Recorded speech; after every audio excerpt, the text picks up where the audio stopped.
L'invité de la rédaction, Joël Ngweneni Nzeguma, c'est le président des 7 merveilles du peuple, le 7MP, une formation politique de l'opposition gabonaise qui a 10 ans en ce mois de mars 2020. Joël Ngweneni Nzeguma, bonjour. Bonjour. 10 ans de vie pour une formation politique, comment est-ce que vous mesurez cette durée de vie? Merci de me donner la parole et de parler du 7MP et de son anniversaire. Le 7MP a 10 ans, en effet, c'était le 7 mars 2010 que le congrès constitutif avait eu lieu. Et donc, depuis ce temps, nous avons pris soin de mettre des fondations du parti, des fondements, j'allais dire, qui nous ont permis non seulement de recueillir les signatures nécessaires, ensuite de déposer un dossier en bonne et due forme au ministère de l'Intérieur. Puis ça a suivi la bataille de la légalisation, parce que vous savez bien qu'au Gabon, même quand vous êtes un homme, pour entrer dans vos droits, c'est toujours pas facile. Parcours du combattant. À la fin, un an plus tard, le 7MP a été légalisé et nous avons participé aux élections législatives de 2011, locales de 2013 plutôt, et au sénatorial de 2014. Cela nous a permis donc d'avoir des élus, de nous faire connaître, d'être implantés dans la quasi-totalité du territoire. Et puis après, donc, il y a eu ce qu'on appelait les concertations, les négociations, majorité-opposition, autour de la biométrie, autour du rôle du Gabon au sein de la CEMAC, et toutes les autres discussions au sein de l'opposition, l'UFA, l'UFA, la coalition pour la Nouvelle République, où nous travaillons depuis 2014 avec le président Ping. Ça a été une occasion qui nous a permis de faire le tour du Gabon en pré-campagne et en campagne, et donc de mieux se faire connaître et de mieux être implanté. Jusqu'à ce qu'il y a eu, vous le savez, la victoire brillante et éclatante du président Jean Ping en 2016 et tous les autres événements qui s'en sont suivis, avec la résistance qui est née à la diaspora et aussi à l'intérieur du pays. Donc voilà un peu ramasser le bilan du 7MP sur le terrain politique. Mais il faut aussi ajouter quelque chose de fondamental, c'est qu'en 10 ans, nous avons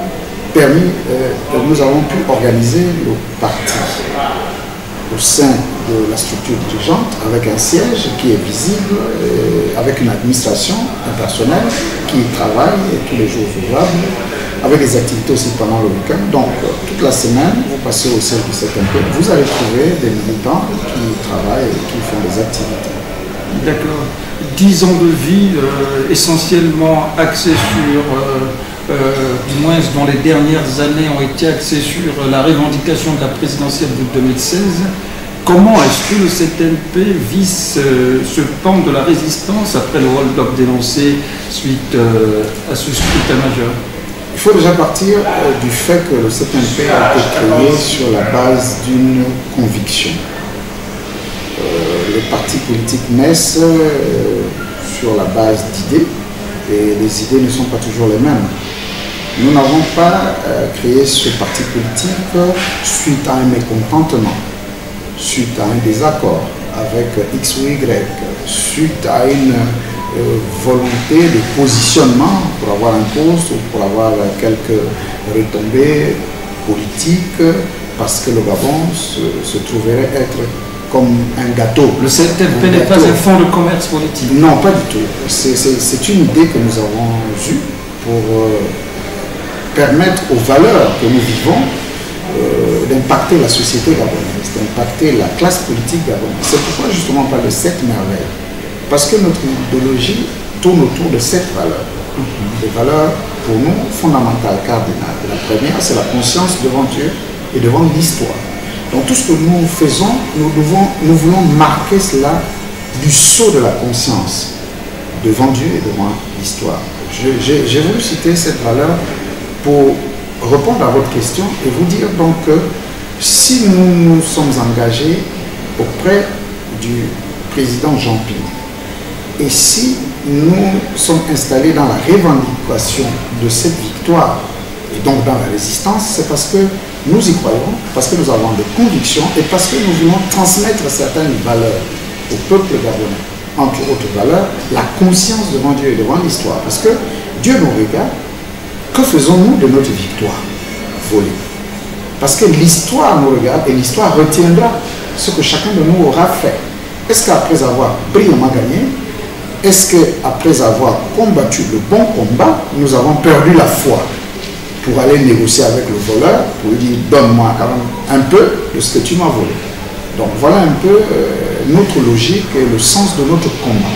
Il faut transmettre aux Gabonais des valeurs de persévérance, des valeurs de constance, des valeurs d'équilibre avec soi-même et avec l'environnement.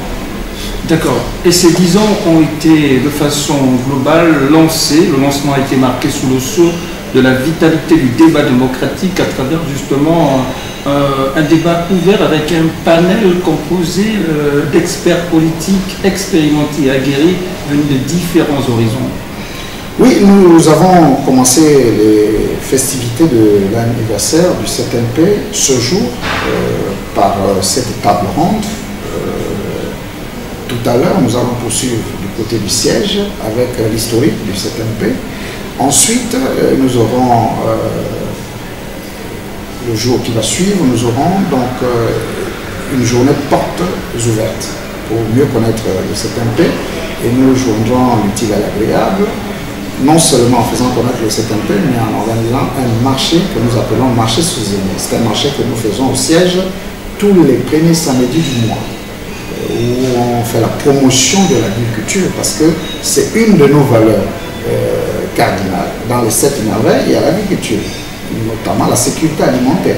Donc ce marché permettra aux uns aux autres de et comment ça se passe? On vient, on fait des courses? Oui, vous venez, vous faites vos courses. La particularité, c'est que c'est marché, c'est oui, ça? La particularité, c'est que c'est des prix au rabais, parce que c'est des produits qui sont sponsorisés. Qu'est-ce qu'on peut acheter? Sponsorisés par le parti, mais aussi par les producteurs qui sont dans le parti, mais aussi sponsorisés par ceux qui viennent exposer. Parce que ceux qui viennent exposer, nous ne leur demandons pas un prix de participation, nous leur demandons simplement de réduire leur prix, de faire un rappel. Donc c'est ouvert à tout le monde, les uns et les autres peuvent venir. Il y a aussi une foire fouille que nous organisons. Et dans la soirée qui va suivre, c'est samedi, le 7 mai, c'est l'anniversaire au niveau festif, avec le gâteau d'anniversaire, avec le manger et le boire. D'accord. Pendant la conférence débat, où il y a justement à différentes sensibilités politiques, la question de la libération du Gabon du joug Bongo PDG allié à la France a été au cœur. Finalement, qu'est-ce qu'il en est sorti de tout cela? Bien, au terme de cette table ronde, de ce débat, parce que l'objectif c'était de prendre les propositions des uns et des autres pour que la classe politique soit en phase avec le peuple gabonais. Vous savez que le CNP c'est un parti du peuple. On dit parti pour les 7 merveilles du peuple gabonais. Et donc il fallait recueillir les propositions des experts, parce qu'on avait des professeurs d'université, on avait aussi des politiques aguerris, expérimentés, on avait aussi la nouvelle génération de politiques qui en veulent, qui bousculent, des jeunes loups, comme vous dites. Et donc il en est sorti que en réalité, le problème gabonais doit être vu sur 2 ans. Les forces intérieures, mais aussi les forces extérieures. Il faut donc travailler sous ces 2 axes, comme l'Afrique du Sud l'avait fait avec Nelson Mandela. En même temps, il combattait au niveau interne, en même temps aussi il combattait au niveau extérieur. Et c'est finalement la discussion, la négociation, le compromis politique qui a permis à l'Afrique du Sud de se libérer. Et nous avons vu cette image rester légendaire entre De Klerk et puis Mandela. Nous appelons donc de tous nos voeux une telle image au Gabon, avec des discussions avec la France, l'Union européenne. Quelle image là, vous la présagez avec quel acteur qui se salue? Avec Sylvia Bongo et son fils Noureddine qui salueront le président Jean Ping. Pourquoi Noureddin Bongo? Qu'est-ce qu'il représente au plan de la République, Noureddin Bongo? Parce qu'Ali Bongo n'est plus dans le statut républicain. Donc parce qu'Ali Bongo n'est plus capable, c'est sa femme et son fils qui dirigent le pays. Monsieur, vous êtes en train de cautionner l'imposture finalement. Non, il ne s'agit pas de cautionner, il s'agit de dire la vérité politique. Ce n'est plus Ali Bongo qui dirige le Gabon, c'est Sylvia Bongo et son fils Noureddin. Et donc, à un moment donné, comme Frédéric Declercq et tous les Afrikaners qui étaient avec lui, il faudra à un moment donné que Sylvia Bongo, son fils Noureddin, et tous ceux qui sont avec eux aient le sursaut patriotique, aient le sursaut pour le vivre ensemble pour saluer dans l'ossature républicain.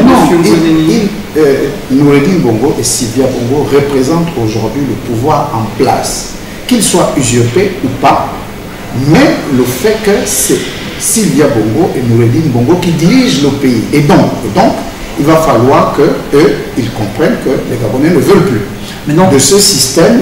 Il va falloir qu'ils comprennent aussi que la communauté internationale ne peut plus continuer à cautionner cette réalité, et donc qu'ils remettent le pouvoir à celui qui a gagné les élections de 2016. Bien sûr, en passant par les institutions. D'accord, c'est votre point de vue. Mais dans le débat et au cours du débat, il y avait des personnes qui n'étaient pas d'emblée partant pour la poursuite de la victoire revendiquée. Ce qui est de bonne facture, je voulais dire, parce que ça participe au niveau du 7MP, justement, au niveau du 7MP, nous ne voulions pas le débat.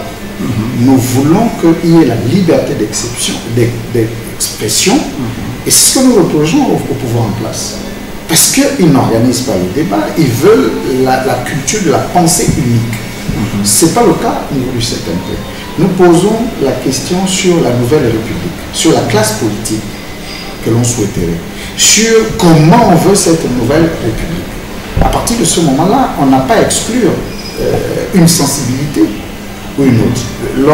Nos invités, c'était un large parterre des partis de la nouvelle République, c'est-à-dire aussi bien ceux qui sont électoralistes, comme certains les appellent, c'est-à-dire ceux qui sont pour toujours, on a les élections, on participe aux élections, et ceux qui sont non électoralistes, c'est-à-dire ceux qui disent que tant qu'on n'a pas réglé le problème fondamental, il n'est pas question d'aller aux élections parce que les mêmes causes vont produire les mêmes effets. Donc, nous avons ces deux tendances au sein de la coalition de la nouvelle République. Il n'était pas question d'exclure une tendance, il fallait laisser les uns et les autres s'exprimer et puis faire une synthèse. Nous sommes tous d'accord au sein de la coalition de la nouvelle République que le moment venu, lorsque la vacance va être déclarée, il est important de poser le problème de la victoire de Jean-Ping sur la table. À partir de ce moment, le débat va nous permettre de convaincre ceux d'en face, ou peut-être n'est pas le convaincre. Vous vous laissez convaincre aussi. Peut-être, mais le 7MP fait partie quand même des fers de lance de cette coalition, et qui s'appuie depuis le départ de l'action de Jean-Ping en 2014 sur des positions fortes et fermes. Et donc c'est pas le 7MP qui va se laisser convaincre dans cette idée de dire que on va laisser... On passerait la victoire de Jean-Ping en perte et profit, comme dirait l'autre. Ce n'est pas le 7MP. D'accord. Nous arrivons donc au terme de cet entretien. Joël Nkouma, 10 ans après, lecture du paysage politique du Gabon. Votre mot de la fin, droit dans la caméra. Je voudrais rassurer les Gabonais et susciter en eux l'espoir pour comprendre que le combat continue. Le combat du 7MP et celui de la CNR, la Coalition pour la Nouvelle République, est un combat qui s'inscrit dans la vie de tous les jours. Vous savez que la vie est une lutte. Il faut vouloir mieux, il faut vouloir plus. Il ne faut pas se satisfaire du minimum que le pouvoir en place veut nous donner en disant qu'ils ont volé, c'est terminé, il faut passer à autre chose. Nous devons continuer à réclamer cette victoire de 2016, mais aussi à faire des propositions pour que le système change. Ces propositions, nous les faisons et nous les ferons toujours vis-à-vis des forces intérieures, mais aussi vis-à-vis des forces extérieures. L'Union européenne, la France, les États-Unis, l'ONU, pour que la voix du peuple gabonais se fasse entendre. en 2020, nous avons des exemples de sagesse politique. Nous pouvons saluer la décision du président Ouattara qui a dit qu'il ne va pas briguer un troisième mandat. Nous pouvons saluer d'autres postures qui s'installent dans leur pays pour dire que non, nous ne pouvons pas continuer à truquer les élections, à déclarer celui qui a perdu vainqueur et celui qui a gagné candidat malheureux et perdant. Ce n'est pas possible.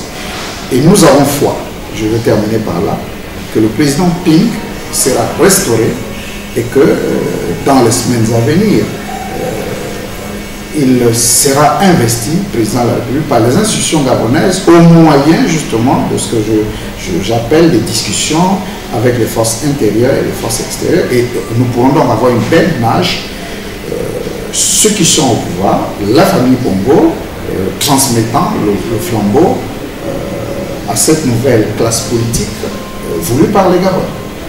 Voilà. À l'instant, c'était Joël Ngouéléline Zegouma, président du 7MP, les 7 merveilles du peuple gabonais, une formation politique de l'opposition, allié à Jean Ping et membre de la coalition pour la Nouvelle République, le regroupement politique autour de Jean Ping qui a été formé à l'issue de ce qui est dénoncé à corps et à cri comme hold-up électoral, allusion à la présidentielle de 2016 au Gabon. Merci et au prochain numéro.